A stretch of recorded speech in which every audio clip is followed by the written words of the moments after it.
Boa noite. Que bom poder estar com os irmãos aqui essa noite e também com aqueles que estão assistindo a gente pela internet. A gente quer dar umas boas-vindas a todos os irmãos que nos vê pela internet também, são irmãos queridos. E a gente espera que Deus fale com você essa noite.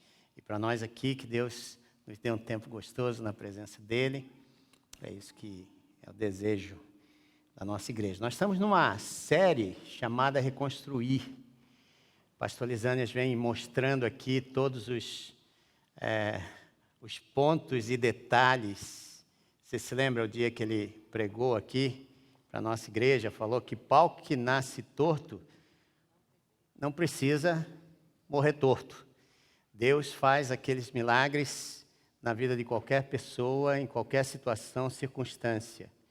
Isso tem sido provado para a gente. Hoje nós vamos tocar o tema do perdão. Não é um tema fácil. Esse tema tem muito a ver com verdade. Mas eu queria começar dando um pano de fundo aqui, porque nós vamos falar sobre a vida de José. A vida de José é uma vida que me emociona muito ao falar dele. Uma história muito bonita, de como Deus pode transformar caos em realidade para você viver e aprender da história da sua vida.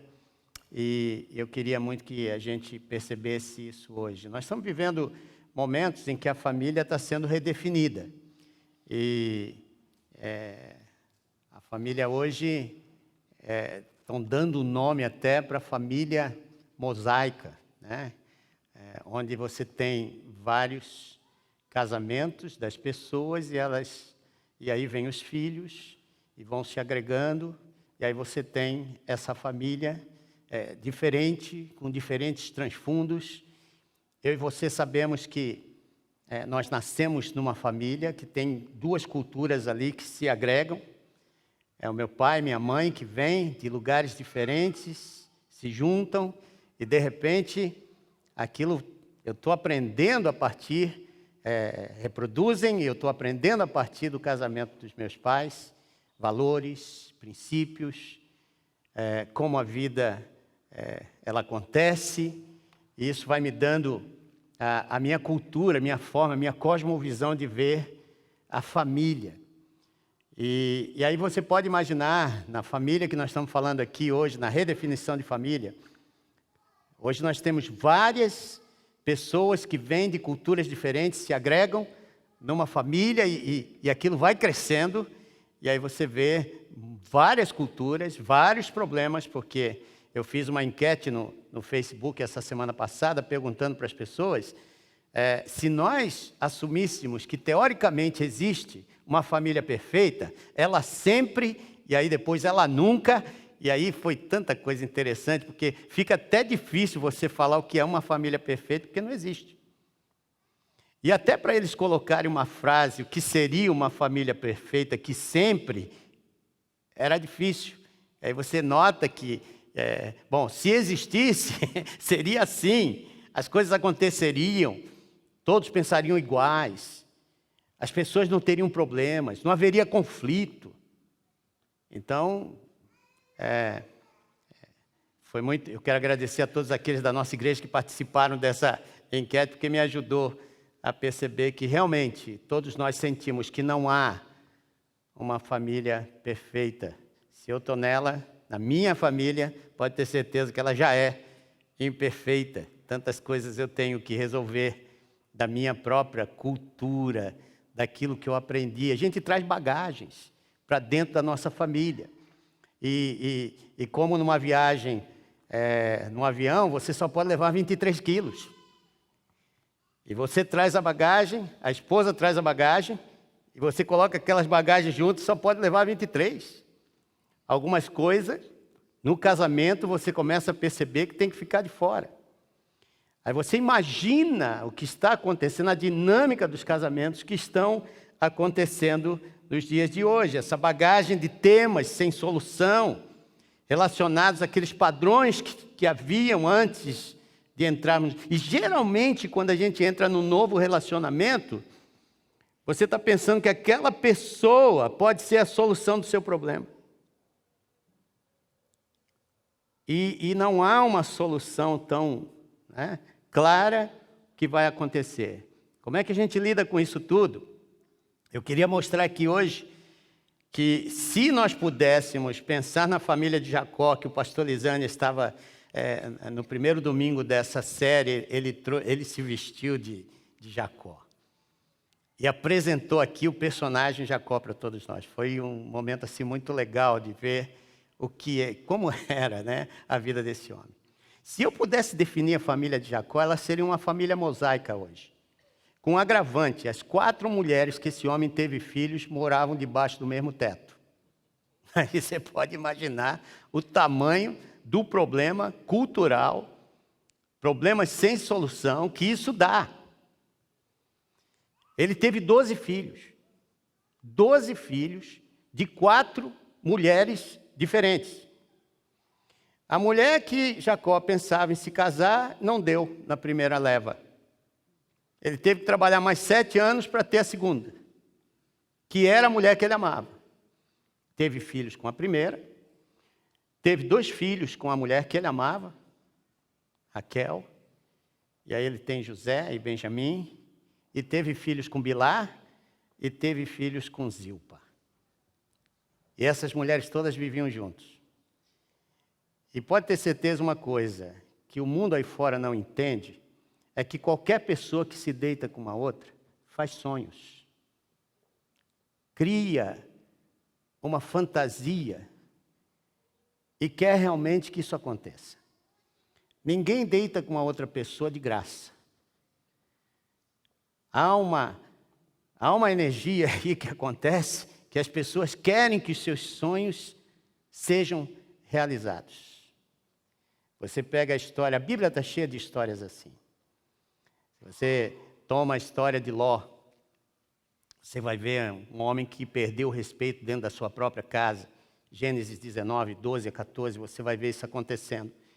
Ele chega para os seus filhos e vai dizer, vamos sair daqui porque Deus vai destruir esse lugar. E os filhos começam a rir e diz, conta outra. Eles começam a rir como se ele estivesse brincando. Sabe quando você quer falar algo sério e os filhos começam a rir porque não vê respeito? E aí você vê toda uma família se desgringolando. Você pega a vida de Abraão com Sara, você vai ver que Sara, de repente, quer dar uma mãozinha para Deus, já que eles não têm filho, com a idade avançada, então vou dar uma mãozinha para Deus e fala para o marido, deita com a minha serva. Naquela época era assim, a serva podia fazer o que a senhora dela quisesse, então deita com a minha serva. E esse homem vai e deita. E deixa eu te dizer uma coisa, Abraão gostava de uma egípcia. Agar era egípcia. Depois ele tem uma outra esposa quando Sara morre, com o nome Quetura, que era egípcia. E tem filho dessa turma toda. E você sabe o que aconteceu entre Isaac e Ismael? Uma briga tremenda entre os dois e Deus sabia disso. Ismael vai ser como uma besta selvagem diante do seu irmão. E de repente nós temos aí um mundo muçulmano, islâmico, que é exatamente a briga entre irmãos, Ismael e Isaac. Aí você vai vendo outros assuntos, como no caso aí de Isaac nasce Jacó. E você vê a mãe de Jacó dando uma mãozinha para Deus de novo, parece que a coisa vai se reproduzindo, porque os padrões que eu tenho de família, eu observo e quero cumprir esse negócio. É o que eu tenho. É o que eu tenho. E aí você vê Jacó, a sua mãe faz ele dar um jeitinho para Deus, dar uma mãozinha para ele ter a primogenitura no lugar do seu irmão. E você conhece toda a história. Depois dá uma briga danada, Esaú fica querendo matar Jacó e ele sai fugido e tem aqueles sonhos e tal, e esse homem começa então a sua vida. Se você quer os textos sobre essa questão, que ele tinha esses casamentos, 4 mulheres, Lia, Raquel, Bila e Zilpa, que lhe rendeu 12 filhos. Gênesis 35, verso 23, Aí Rubem, o primogênito, e depois Simeão, Levi, Judá, Issacar e Zebulon. Esses aí são filhos de Lia. Aí você vai ver no verso 24, José e Benjamim, que eram os filhos de Raquel.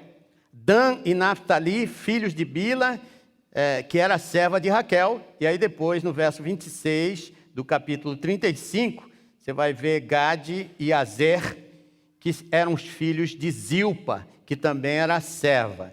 E um agravante aqui interessante, que eu vi no final do capítulo 35, você vai ver que Rubem, no último verso, os dois últimos versos, você vai ver que Rubem, olha que família desajustada.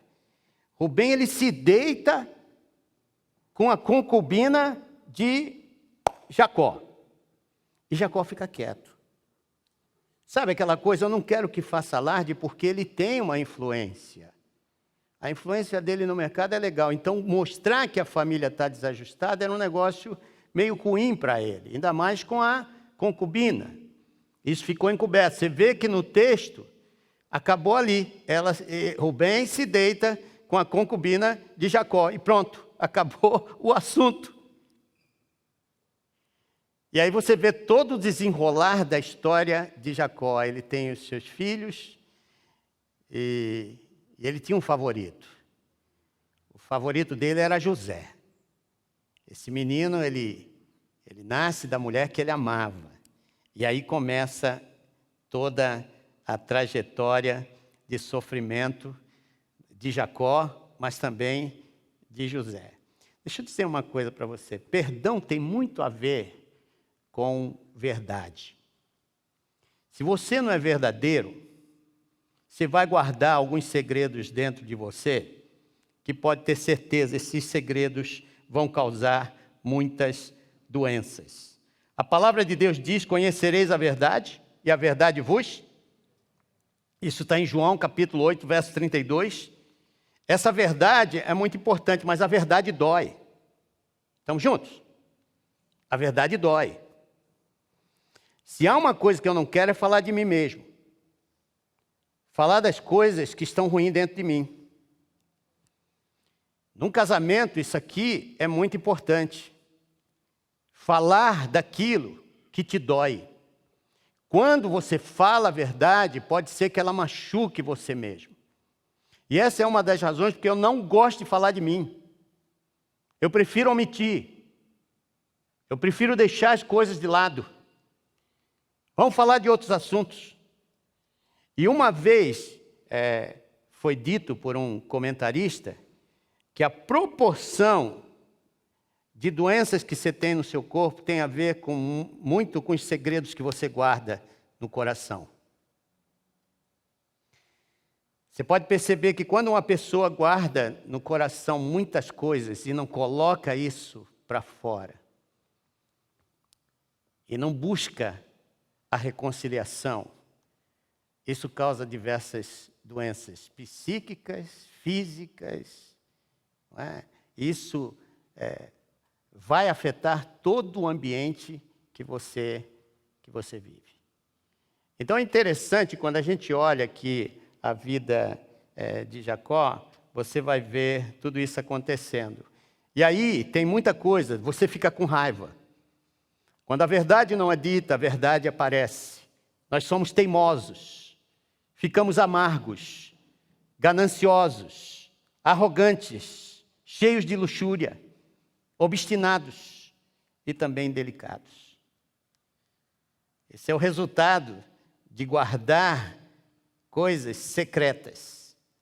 Quando eu chego em casa e ponho a cabeça no travesseiro, eu não posso dormir, porque todas aquelas verdades começam a trabalhar dentro de mim e eu não posso colocar para fora. Eu tenho medo de colocar para fora. Hoje você não tem uma família como Jacó, que as mulheres vivem debaixo do mesmo teto, mas você vai ver muita gente que vive com 2, 3 mulheres em secreto. Você vai ver muita gente que faz coisas em secreto.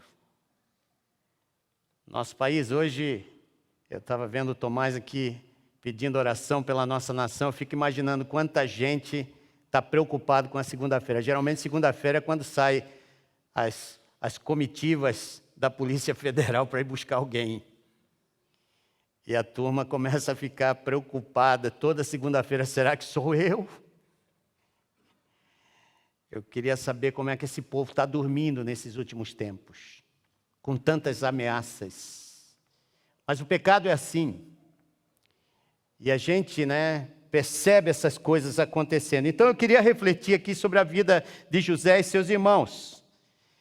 Esse menino, ele cresce com 17 anos, diz aí o texto. Ele tem 17 anos e seu pai compra uma túnica muito bonita, manda fazer uma túnica para ele, com muitas cores, e dá para ele. Seu pai tem um sonho: esse menino será o cabeça da nossa família. E aí, aquele favoritismo. E parece que José, como um bom adolescente, eu tenho um filho adolescente, está por aí, e eu sei como é que é um adolescente da idade do meu filho, as perguntas que ele faz, às vezes o vexame que faz o pai e a mãe passar. Um garoto de 17 anos não tem condições de tomar algumas decisões que são decisões de adulto. E o pai contava as coisas para o filho. E mandava o filho fazer supervisão dos seus irmãos. E ele era um cagueta de primeira mão. Você vai ver que de vez em quando o pai fala: teus irmãos estão lá no campo trabalhando, vai lá e faz um relatório de como eles estão se portando. E ele vinha aí e contava. E os meninos trabalhavam lá no campo com roupa de saco. As roupas eram simples, mas José, ele ganhou uma túnica do pai muito bonita e passeava na frente dos outros com aquela túnica. E aí ele vai e começa a ter alguns sonhos. E ele diz para os irmãos: eu tive um sonho. E o meu sonho é o seguinte, que a gente estava colhendo feixe juntos no campo, e os meus feixes eram maiores do que o de vocês. E os feixes de vocês ainda faziam assim, diante de mim, dos meus feixes. Aí o pessoal já estava até aqui com esse tal de Josézinho. E um dia o pai manda esse menino ir até o campo e eles já estavam preocupados com esse negócio do irmão ser o protegido do pai. Então armam uma cilada para ele e querem matá-lo. Tal ódio, não se conversava mais. Não havia mais diálogo entre José e os seus irmãos. A ideia aqui, irmãos, é que tem coisas que acontecem dentro das famílias, e você sabe disso, as histórias estão aí para provar. Nós temos recentemente tantas histórias de filhos que mataram seus próprios pais aqui no Brasil.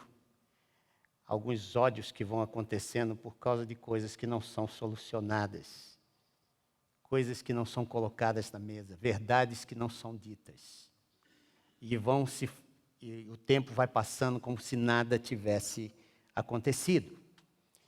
Então esses rapazes viram a chance de matar José, tentam matar, e Judá diz: vamos matá-lo, porque ele não merece viver. Mas Rubem, que era o primogênito, ele fala: não precisamos matar. Há um poço aqui no deserto, vamos jogá-lo dentro do poço e deixa ele aí. A ideia de Rubem era passar depois lá e pegar o menino e levar para o seu pai. Não era matá-lo. Mas nisso aparece um grupo de ismaelitas que vem em direção, eram mercadores, em direção ao Egito. E eles começam agora a ter um outro plano. Ao invés de matá-lo, vão vender para esse pessoal. E venderam pelo que hoje seriam uns R$300, com desconto bem legal, para levar essa mala chamada José para qualquer lugar e sumir da nossa frente. E de repente esses rapazes vendem o seu irmão e aqueles mercadores levam ele em direção ao Egito e vendem esse menino por uma boa grana para Potifar, que era o chefe da inteligência da polícia secreta do Egito. Esse homem protegia Faraó, ele tinha o contato político daquela região toda, e de repente esse menino está vivendo dentro do palácio, junto com o Faraó, mas antes disso ele tem uma experiência interessante de tentação. A esposa de Potifar, ela vê a formosura desse menino e quer ter sexo com ele. E ele foge um dia, deixando a roupa na mão dessa mulher, e ela, para sair, porque ficou com a roupa na mão, o que eu vou fazer com isso? E chamou os guardas e disse, esse rapaz tentou me violentar aqui, ele vai para a prisão. Eu queria que você agora parasse um pouquinho para pensar aqui. O sofrimento de um garoto de 17 anos, que é levado em tráfico humano para um lugar que ele não conhece, longe de seu pai que o amava, e ele amava o seu pai. Um menino que agora vai ter que aprender um novo idioma, viver num outro lugar. Um menino que está aprendendo de coisas que ele nunca viveu na vida. De repente, aqueles que deveriam protegê-lo, seus próprios irmãos, são capazes de vendê-lo. Como é que você se sentiria numa situação como essa? Como é que você vê a situação, não é? De repente, de pessoas dentro das nossas próprias famílias, que ao invés de proteger você, de repente te tratou mal. De repente tirou algo de você, algo que você amava, algo que você tinha como algo muito grande. Esse rapaz está vivendo agora num outro lugar, vai viver dentro do palácio, e o resultado disso é que Deus o abençoa. Uma coisa interessante que você vai ver sobre esse rapaz José, está no capítulo 39, no verso 2, diz, e isso aqui eu quero que você guarde bem aí no teu coração, e Deus estava com José. Amém? Deus está contigo? Se você juntar teus cacos, de todos os históricos que você tem, de sofrimento, de dor, você vai ver que Deus nunca te desamparou. Se a gente pergunta, puxa, tanto sofrimento na vida desse menino. Mas você tem que perceber uma coisa. Será que Deus não estava lá? Estava. Deus estava quando Rubem disse, deixa ele no poço. Não vamos matá-lo, deixa no poço. Deus estava quando aquele grupo de mercadores ismaelitas estavam passando. E aí eles vendem o menino. Deus estava. Deus estava levando agora ele para a família de Potifar. E dando algumas experiências para que esse rapaz crescesse nos princípios que ele havia aprendido. Deus estava. Deus estava dando para ele agora a chance de se tornar o primeiro ministro do Egito, porque Deus estava com ele e queria preservar a vida, e queria preservar a história, e queria preservar um futuro para mim e para você, aqui, nessa noite, para provar que Deus nunca desampara os seus filhos. Não importa a tua situação, não importa teus erros lá do passado, não importa o que você fez, importa quem você é agora e o que você vai ser daqui a pouco, por causa da iluminação que o Espírito Santo vai trazer à tua vida. É interessante isso aqui. E aí, eles vão embora, o menino cresce, se torna aqui um homem.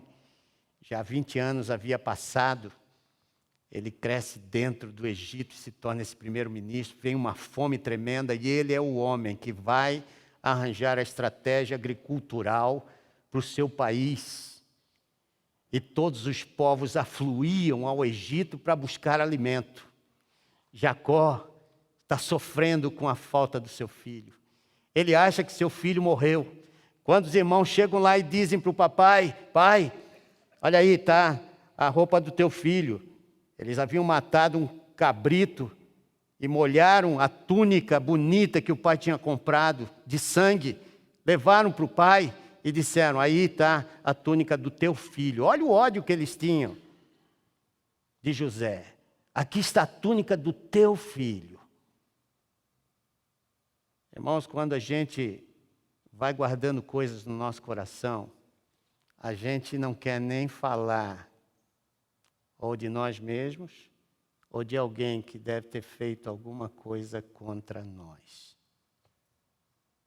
E aqui estão os irmãos nessa situação. E aí, com essa fome toda, Jacó pede aos filhos: vão até o Egito. E vejam lá se encontram alguma coisa para a gente comer, para que a gente não morra. E eles vão até o Egito, e chega lá, quem os recebe? José. Só que eles não conseguem identificar José. Eles olham assim para ele e José identifica todos eles. São os meus irmãos.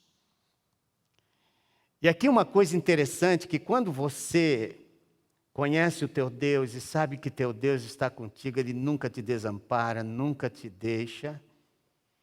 Até tuas experiências mais ruins, elas se tornam um aprendizado para a tua vida.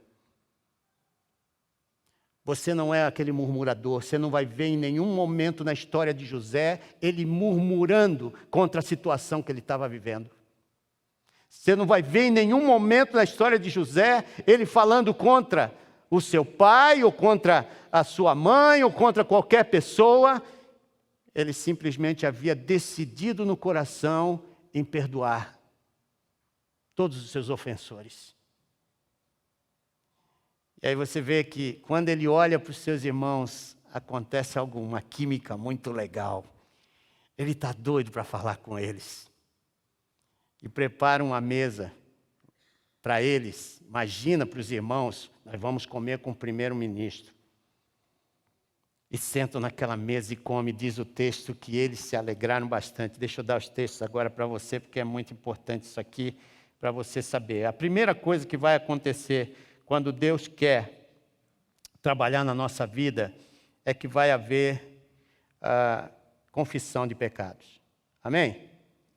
Não há como a gente deixar de ser verdadeiro com Deus. Deus não brinca com a gente. Deus, quando olha para mim e para você, Ele vê lá no fundo, Ele vê aquelas coisas que estão escondidas, as 7 chaves, que de repente até você esqueceu, Ele vai lá e trabalha aquilo. Por isso que dói. A verdade dói, porque ela vai fazer você lembrar de coisas que você não quer lembrar. Porque esse é teu Deus. É um Deus que trabalha muito para que você seja feliz. Mas uma vez que isso for resolvido, Deus tira uma carga do teu coração.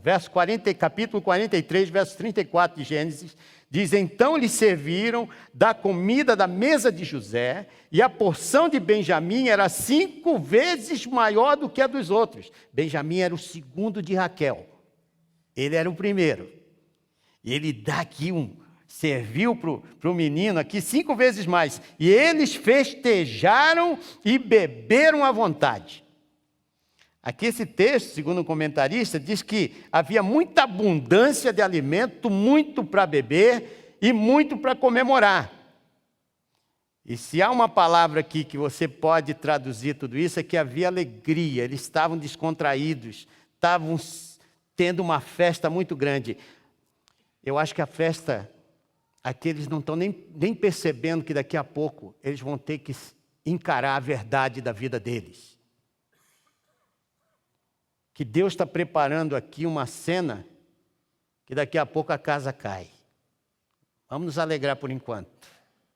Você já viu, tem pessoas que você olha para elas estão falando, parece que está tudo bem. Como é que você está? Estou na glória, estou na bênção. Maravilhosa a minha vida. E você se anda um pouquinho com elas, você sabe que os problemas são muito grandes. Que aquilo simplesmente é um teatro.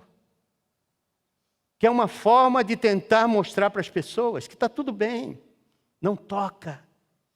E quando você vai chegando próximo daquilo que é o problema, elas terminam o relacionamento com você.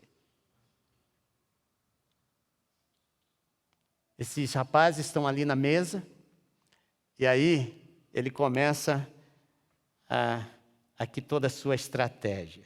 Eles celebram e agora a resposta vai ser de José. Irmãos, essa coisa da confissão aqui, esse banquete, ele se torna um momento muito interessante, porque eles têm que voltar para Canaã para dizer para os pais que encontraram a comida, fizeram contato com o primeiro-ministro, comeram com ele, eles estão muito contentes com isso.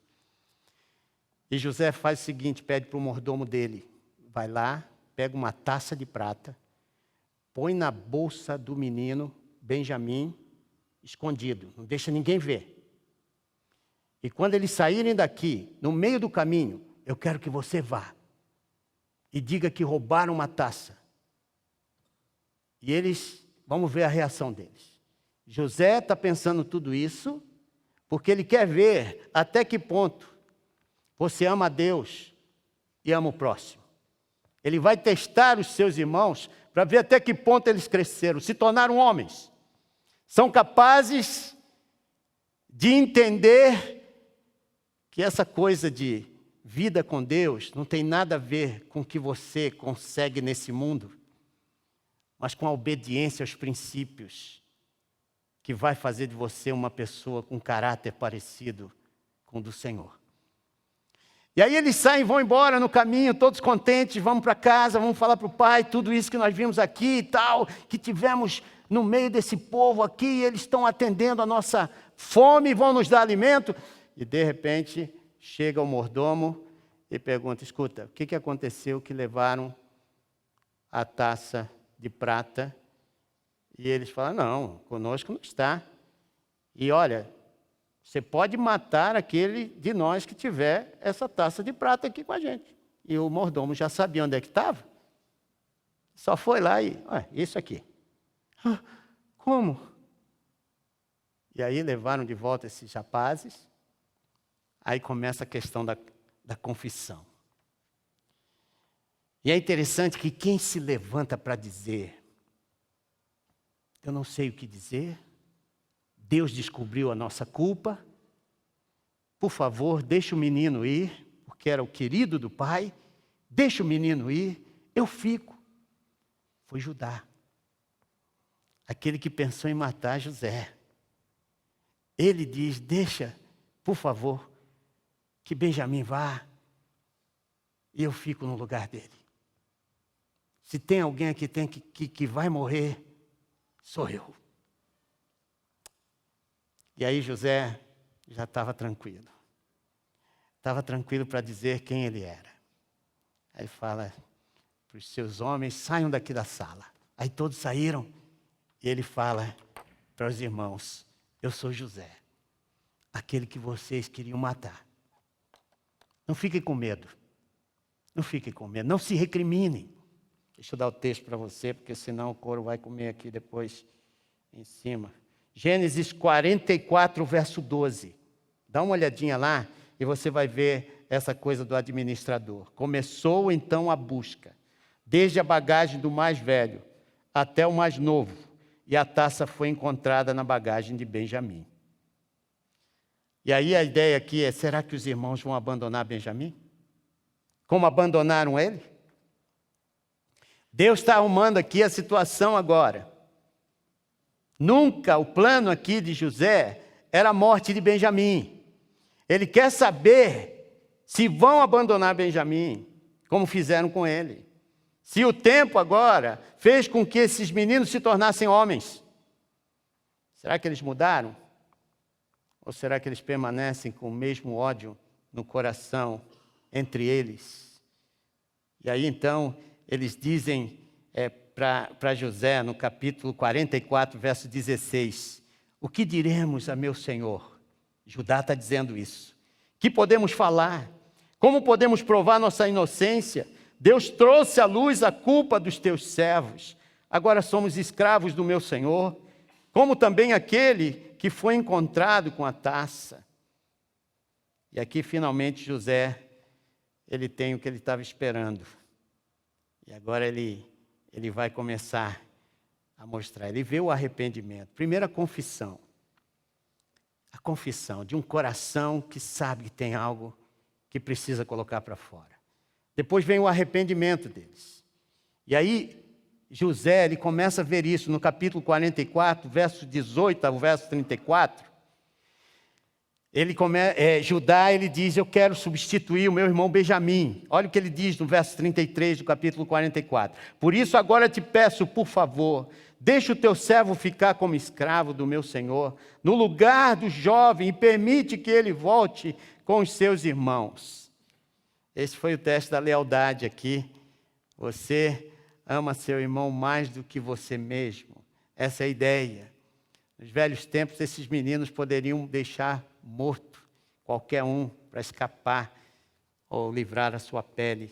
Agora eles já cresceram, conseguem ver as coisas como são.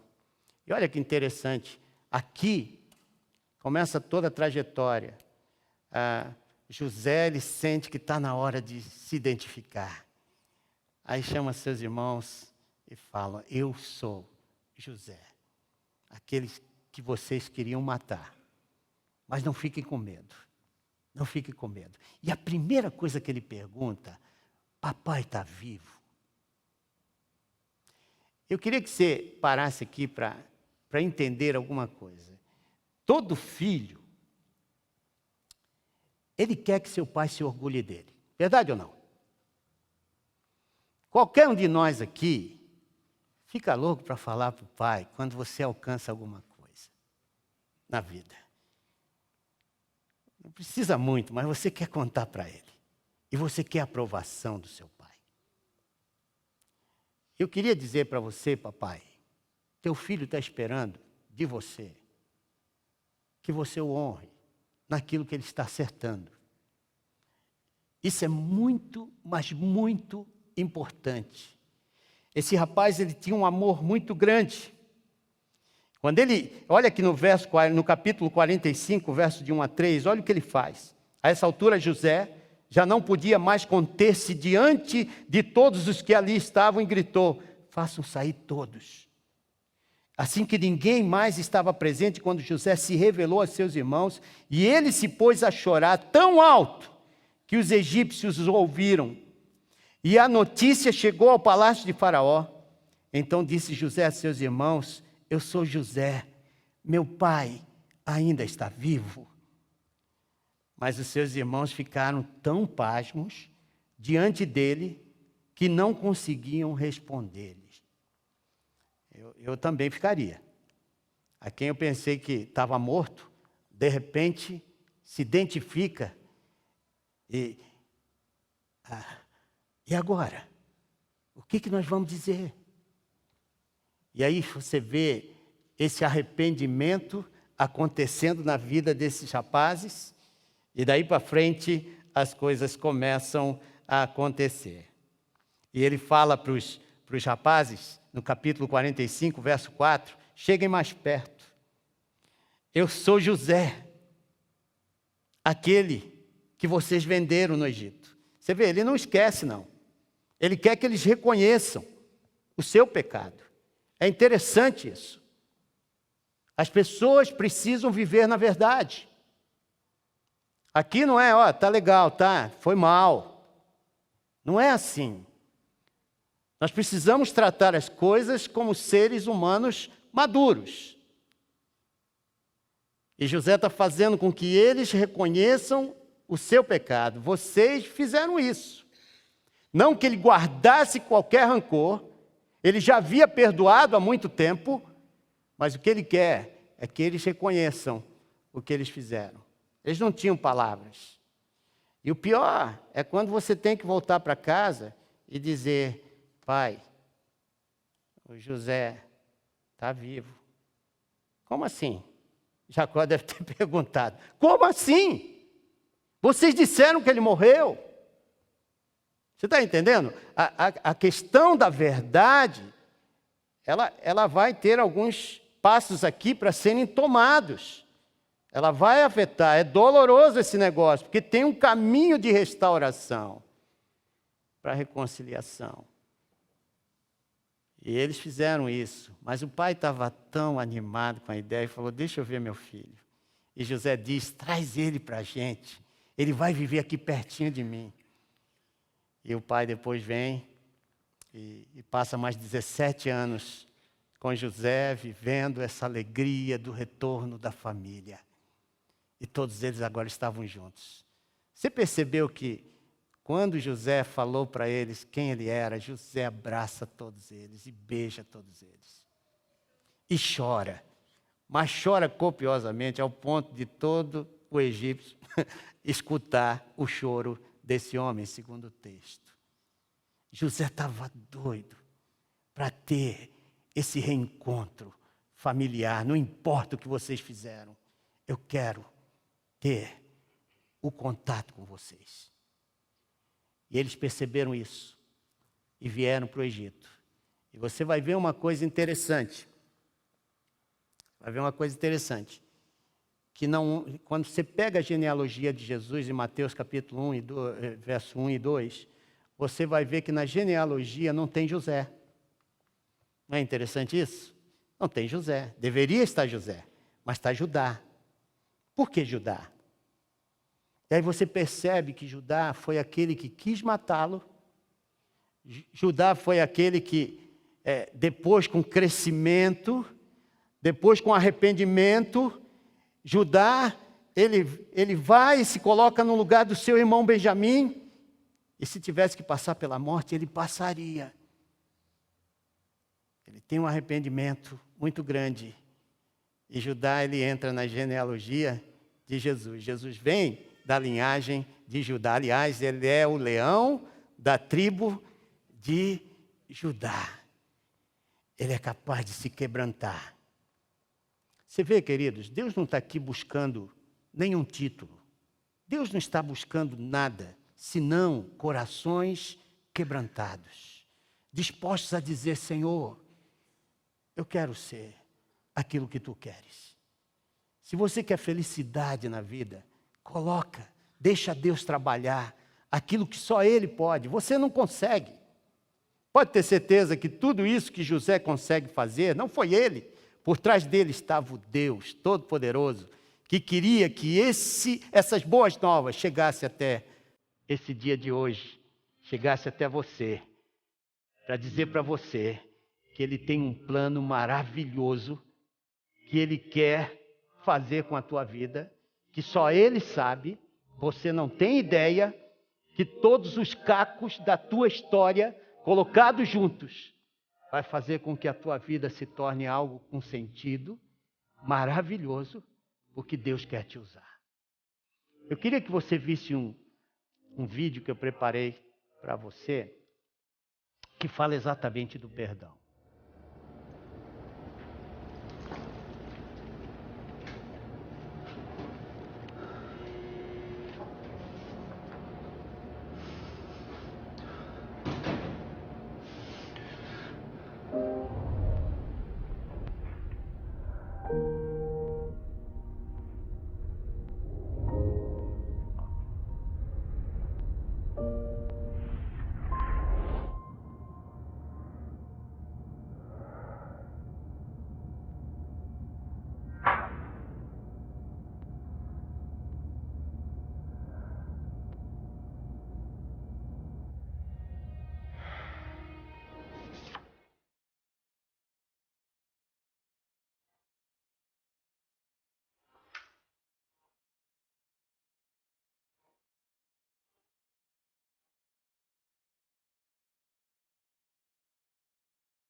Essa menina foi morta ela escreveu no seu diário,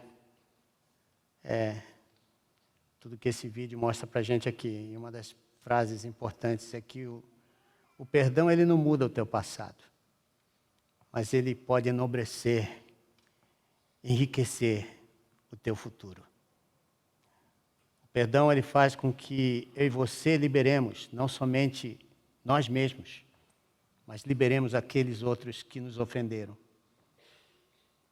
Porque se você tem um juiz, que é Deus, ele faz todo o papel que você não pode fazer. Aliás, você não tem poder para fazer. Em Cristo Jesus, esse que prova o seu grande amor por nós, ao ponto de perdoar todos os pecados e fazer com que eu e você tenhamos a libertação da carga dos pecados. Se confessarmos os nossos pecados, Ele é fiel e justo para nos libertar, nos perdoar, nos purificar. E isso é o que Jesus pode fazer por nós aqui essa noite. Eu gostaria, enquanto que nós vamos aqui estar cantando mais uma música, queria fazer aqui um convite para você. Se há alguma coisa aí no teu coração que ainda não foi acertada e você não tem força, você tem sentido, eu não tenho força. Bem-vindo ao clube dos que não têm força, porque eu também não tenho força. E como eu preciso da graça do Senhor, como eu preciso do Espírito de Deus para poder fazer com que as coisas na minha vida comecem a andar. Comecem a andar. Se Deus falou contigo essa noite, eu gostaria de orar com você. Você que tem algo que sabe que só Deus pode solucionar. Aquelas coisas que estão lá no fundo do coração, que eu não consigo nem perceber, mas que fazem parte de um histórico que Deus quer tocar e mudar na nossa vida. Se você quer uma oração nossa, eu quero convidar o pastor que vem aqui à frente também, Tomás, e nós vamos estar orando por você. Pode vir.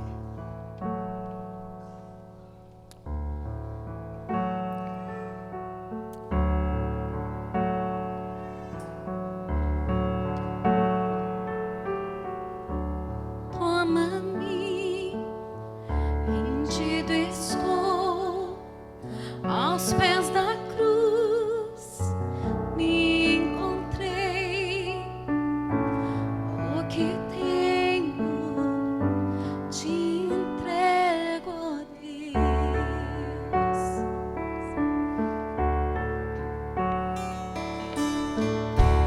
Vem limpar as minhas mãos, purificar meu coração, que eu ande em tudo que tu tens pra mim. Glória a Deus.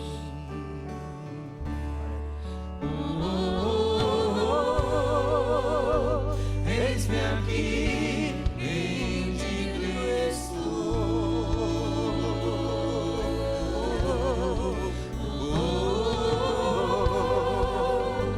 Eu sou teu e tu és meu, Jesus.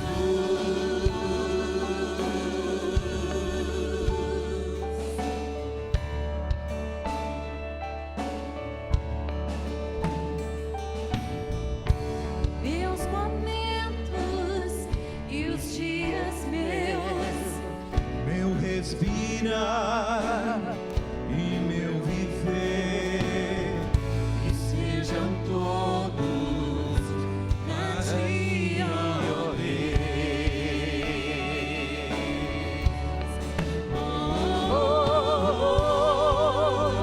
Eis-me aqui, rendido estou.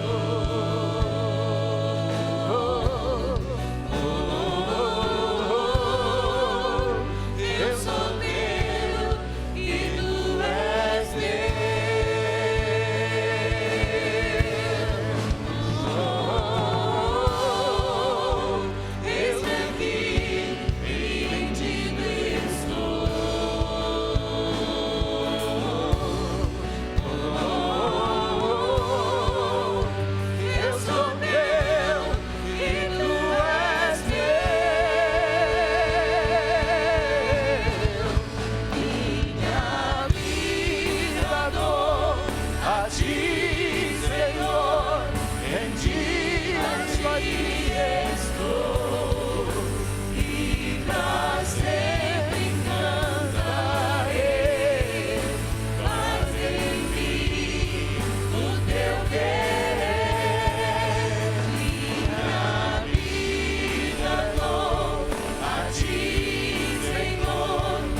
Pai, nós queremos agradar ao voltar para casa, a gente quer ver o papai.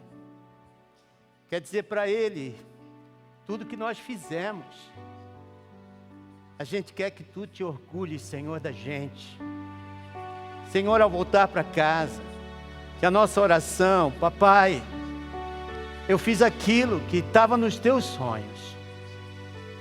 Eu cumpri aquilo que tu tinhas para mim. Está aqui.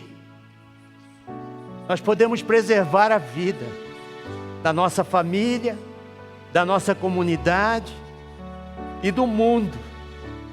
Porque tu tinhas um coração voltado para Deus e aqui estou eu. Pai, eu quero que tu te orgulhes de mim. Não pelo que eu sou ou que eu tenha, mas porque tu és o amor da minha vida. Ó Deus, aqui estamos, cantando, rendendo nossas vidas, dizendo para ti, eis-me aqui, rendido estou, para que tu faças, Senhor, a tua vontade em nós. Quebra, Senhor, o nosso coração. Deixa a gente ser verdadeiro, para que as cargas que temos levado até aqui possam ser desfeitas, Senhor, e possamos ser carregados por ti como filhos amados. Obrigado pelos meus irmãos que estão aqui à frente. Toma-os, Senhor, em tuas mãos. Tu conheces mais do que eles mesmos o que tu já tens preparado para eles. Obrigado porque tua palavra diz que tu tens sonhos que não são os nossos sonhos. Tu tens vontade que não são as nossas vontades. Pai, nós queremos que tu as faças, as cumpra em nós, para que tu possas se orgulhar da glória que tu vais fazer através de nós. Toma, Senhor, em tuas mãos a nossa igreja. Faz de nós instrumentos para a honra e glória do teu nome, te pedimos. Amém. Amém. Deus te abençoe ricamente. Vamos terminar cantando aqui. Cante com todo o seu coração, porque o Senhor juntou teus cacos e os meus. E nós estamos aqui para olhar para frente com a esperança de que um dia desse nós vamos ver coisas lindas acontecendo. Deus tem surpresas maravilhosas para todos nós. Pode ter certeza disso. Em nome de Jesus. Amém.